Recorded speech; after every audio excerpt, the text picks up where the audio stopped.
Bonjour et bienvenue sur la chaîne Les Petits Plats Gourmands.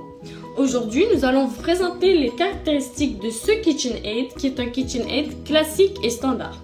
C'est un appareil qui est un batteur sur socle. Donc premièrement, ce que vous voyez ici, c'est ce qu'on appelle le moteur du KitchenAid. Ici, c'est le levier de verrouillage de la culasse du moteur qui permet de, par exemple, si on le déverrouille, il permet au moteur de se lever pour ainsi pouvoir y insérer les ingrédients voulus. Et lorsqu'on le remet à sa place, il est nécessaire de le verrouiller afin qu'il ne puisse plus se déplacer. Il contient également le bouton d'accessoires qui permet évidemment d'insérer des accessoires dans le KitchenAid. Donc il faut tout simplement dévisser, voilà comme ça, retirer le petit appareil et insérer l'accessoire. Donc on peut y insérer plusieurs différents types d'accessoires tels que des moulins à grains, des machines à raviolis, etc. De l'autre côté du KitchenAid, nous retrouvons le levier de régulateur de vitesse.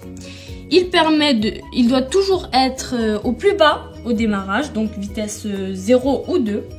Puis progressivement, on augmente la vitesse supérieure recherchée afin d'éviter toutes les éclaboussures et les ingrédients qui sortent du bol. Donc nous retrouvons 10 vitesses, 2, 4, 6, 8, 10. Et c'est important de toujours commencer par 2 et d'avancer progressivement afin d'éviter toute éclaboussure et tout dégât.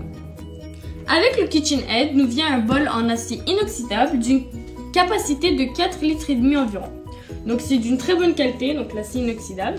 Et pour l'enlever ou le remettre, c'est très simple. Donc il suffit de soulever l'appareil. Pour l'enlever, il faut tirer dans le sens anti-horaire, comme ça. Voilà. Et pour le remettre, la même chose, mais de façon horaire. Voilà, il faut s'assurer que le tout marche est bien bloqué, comme ça. Et on le remet délicatement afin que ça n'irrite pas les parties. Donc voici les 3 accessoires compris dans l'achat. Donc premièrement, le batteur plat, le fouet et le crochet.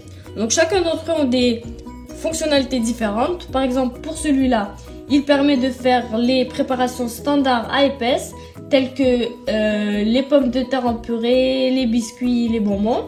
Pour le fouet, c'est surtout pour ce qui concerne les œufs, les blancs d'œufs, les crèmes, les glaçages, etc.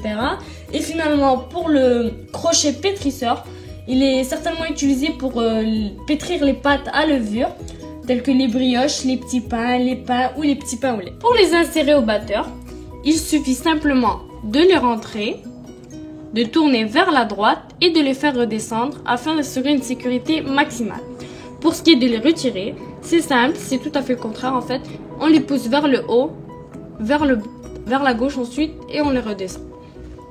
Voici un exemple d'utilisation avec le fouet à la vitesse 2, c'est-à-dire la vitesse la plus basse. Donc on s'est assuré que l'appareil est verrouillé et on met à la vitesse 2.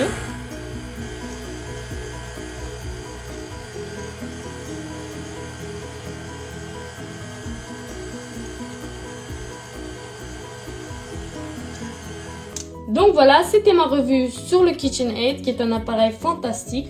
Donc en plus des 3 accessoires, nous retrouvons dans la boîte un guide d'instruction qui lui contient plusieurs recettes très intéressantes et très délicieuses que je vous conseille fortement d'essayer.